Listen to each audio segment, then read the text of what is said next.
94% of the fatalities that occur when cars and trucks tangle are people in the car. Duh.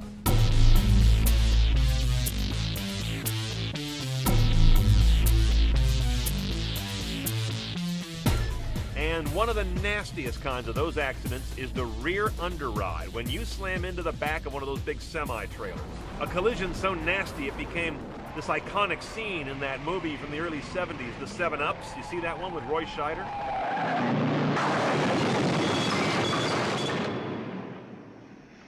That scene doesn't leave your memory very quickly. You don't want to get into one of those. Luckily, if you do happen to rear end a semi these days, there's almost certainly going to be this big bar that hangs down on two uprights. You've seen these? They're the underride guard. And that'll keep your car largely from submarining underneath the vehicle. But if you hit one dead on from the rear, odds are pretty good your car's front crumple zone is going to engage it, and that's going to largely protect you inside your vehicle. The federal government requires that the backs of semi-truck trailers have underride guards to prevent vehicles from sliding underneath them in the event of a crash.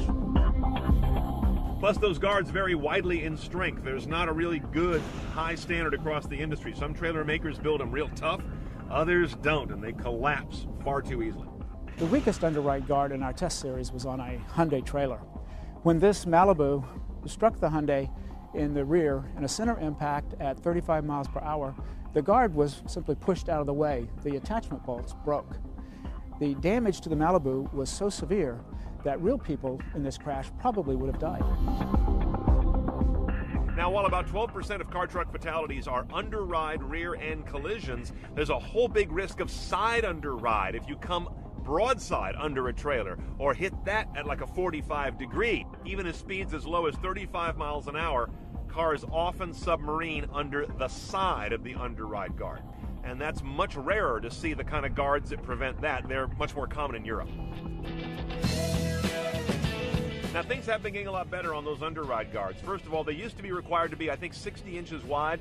Now I believe they have to be at least 94 inches wide, up to, I think, 110 inches. So there's a lot more width there to find the sweet spot.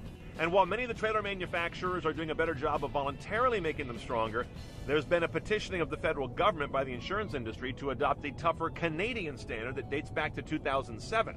But again, it's not mandatory in the U.S.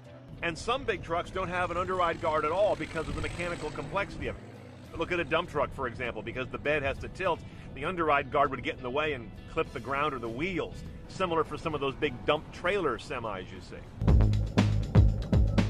So here's what the smarter driver does. You allow more space as you're about to make a lane change out from behind a semi.